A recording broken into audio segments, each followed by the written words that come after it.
E aí pessoal, tudo bem com vocês? Gravando mais um vídeo para nosso canal da Clínica Physicians. Dessa vez eu vou falar sobre os smartwatches e a validação deles para detectar uma arritmia cardíaca chamada fibrilação atrial, certo? Esse artigo ele avaliou 5 dispositivos de 5 marcas diferentes para determinar o diagnóstico correto dessa arritmia. A arritmia que eu falei, a fibrilação atrial, o que ela é? Ela é uma arritmia, ou seja, o coração bate fora do ritmo que ele tem que bater, que chama ritmo sinusal.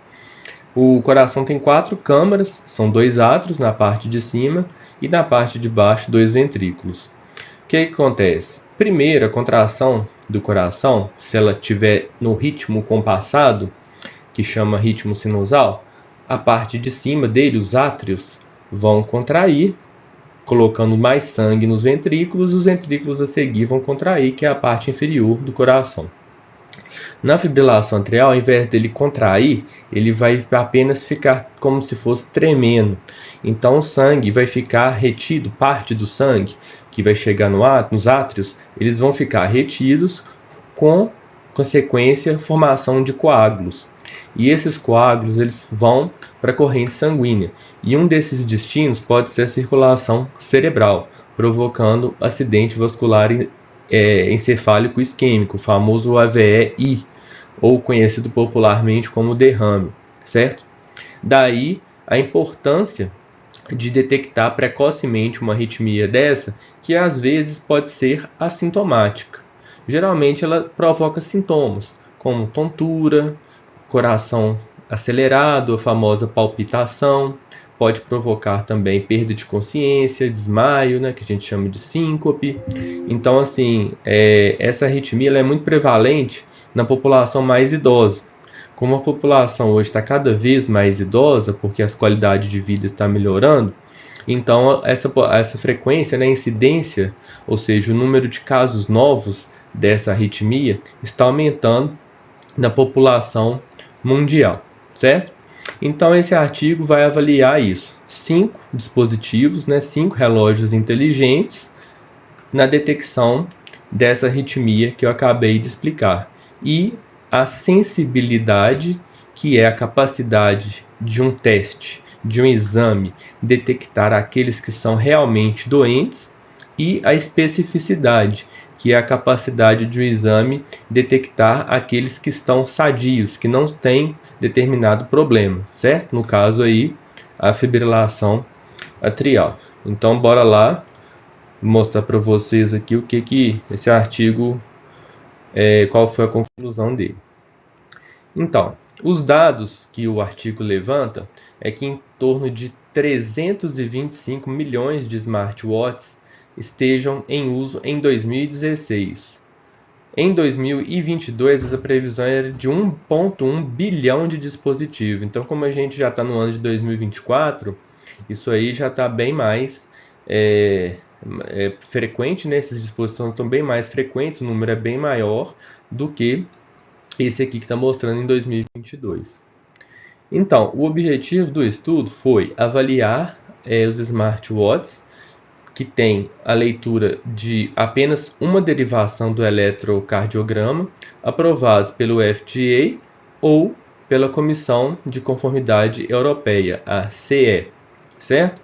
As 5 marcas que foram avaliadas nesse estudo foram o Samsung, o Galaxy Watch 3, o dispositivo da Apple, o Apple Watch 6, o dispositivo da Alive Core, o Kardia Mobile, o dispositivo da Fitbit, o Sense, o dispositivo da Withings, que é o ScanWatch. Então foram esses 5 dispositivos que foram avaliados nesse estudo. O método do estudo, pessoal, foi o seguinte: foi avaliado lá em Basel, numa cidade lá da Suíça, entre abril de 2021 e maio de 2022. Foram avaliados 201 participantes, sendo que a maioria, em torno de 165, usaram 5 dispositivos. Então isso é legal, porque foi usado 5 para poder comparar com o padrão ouro, que é o eletrocardiograma, aquele feito no consultório, quando você vai na consulta lá com o cardiologista, que ele coloca aqueles eletrodos no seu peito, nos pulsos e nos pés, de 12 derivações, certo? Derivação, pessoal, é a forma com que o traçado vai enxergar determinada posição do coração, certo? Então, no relógio, a gente só tem uma derivação. E como é que era feita essa avaliação? Eram dois cardiologistas diferentes que analisaram os traçados, tanto dos relógios quanto do eletrocardiograma tradicional, aquele do consultório, e eles avaliavam se o eletro estava ok, se era no ritmo sinusal, se estava com fibrilação atrial, que é essa arritmia que eu expliquei no início do vídeo, ou se não dava para tirar nenhuma conclusão. Se ele fosse inconclusivo, era chamado um terceiro cardiologista para avaliar, para ver se ele chegava a alguma conclusão ou se o traçado seria inconclusivo mesmo. Então, pessoal, antes de eu explicar aqui a comparação dos 5 dispositivos, eu vou te mostrar aqui. Esse aqui é o Galaxy Watch 4, né? É uma geração acima do estudo aí. Aqui atrás, ele tem esse dispositivo aqui, ó, que joga uma luz, uma luzinha, no caso aqui verde, que geralmente estão presentes nos smartwatches, certo? Essa leitura faz chama fotoplethysmografia, e essa luz ela consegue ver a questão da circulação, ela consegue medir os batimentos cardíacos, a frequência cardíaca, e com isso ela joga essa informação para o processador do smartwatch, que vai analisar e vai fazer o traçado eletrocardiográfico.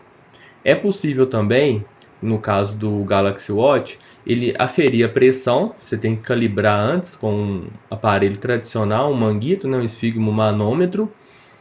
E ele também tem a oximetria periférica, que é a taxa de oxigênio do sangue periférico, muito falado na época da Covid, né, que provocava uma queda da taxa, né, de oxigênio no sangue, a famosa hipóxia, certo?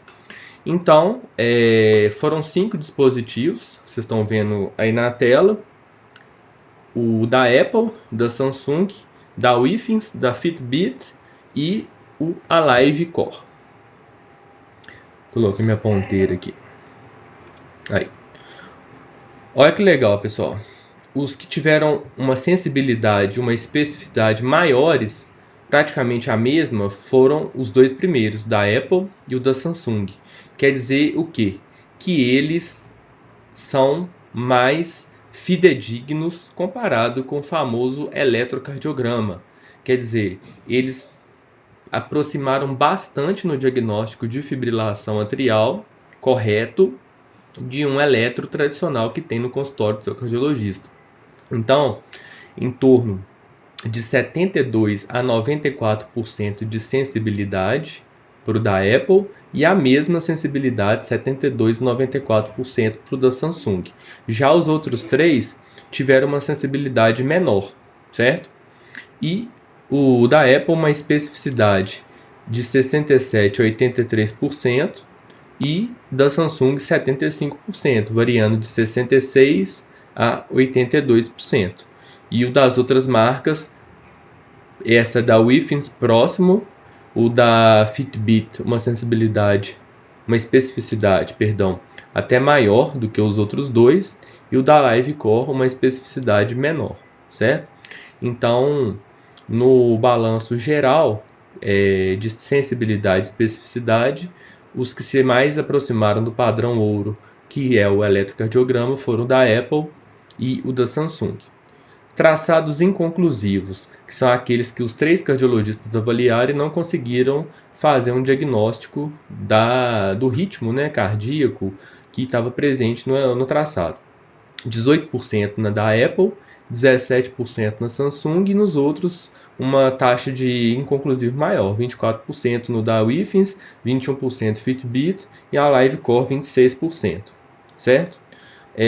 Aqui são outros dados, pessoal. Eu não vou entrar muito em detalhe, que é questão de bateria, de preço, tá? que não é muito interessante para a gente aqui que está falando de saúde. Então, qual que é o recado que eu quero que fique nesse vídeo para vocês?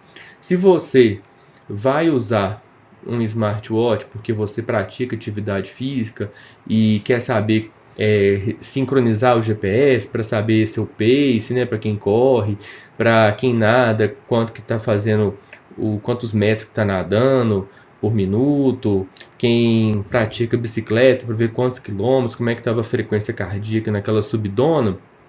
Se puder agregar, além de um relógio que faz isso, um relógio que também monitoriza a sua saúde, é claro que isso aí vai levar a questão de custo, né? Quem tiver condições e também aqueles pacientes mais idosos que estão fazendo atividade física, eu creio que a partir de 60 anos é uma idade legal, e tem condição de adquirir um desses relógios, lembrando que assim, eu não tenho conflito de interesse, tá, pessoal? Eu não estou ganhando nada de nenhuma dessas marcas para fazer propaganda para eles. Eu apenas estou falando desses porque eles são aprovados pelo FDA e pela Comissão Europeia, né, que são duas entidades importantes e com validação. Por isso que eu estou falando dessas 5, porque tem estudo, certo? Não é aqui apenas questão de opinião pessoal. Então, assim, se você tem condição, vale a pena fazer esse investimento. Por quê? Porque se além de você ter um dispositivo que vai monitorizar a sua atividade física, vai te dar a sua frequência cardíaca, vai te dar quantas calorias que você está consumindo, queimando num exercício, né, numa atividade física, ele vai monitorizar o seu ritmo cardíaco e se tiver detecção de uma arritmia, o que o dispositivo faz?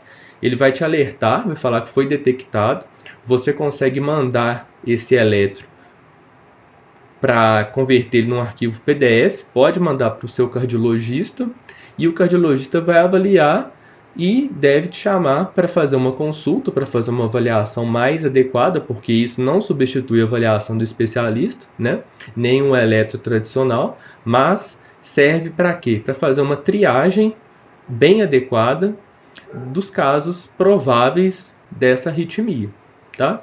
Então, a mensagem desse estudo que eu achei importante para quem faz atividade física e para quem gosta, né, de tecnologia, assim como eu, que esses dispositivos estão bem próximos da acurácia real de diagnóstico. É claro que ainda tem algumas coisas, né, para acertar, para melhorar, mas apenas com uma luzinha, com um processador bacana, é possível fazer um diagnóstico de uma arritmia assim tão frequente que pode gerar tantos problemas graves para as pessoas e de uma maneira simples, certo? De uma maneira portátil que está bem acessível hoje em dia.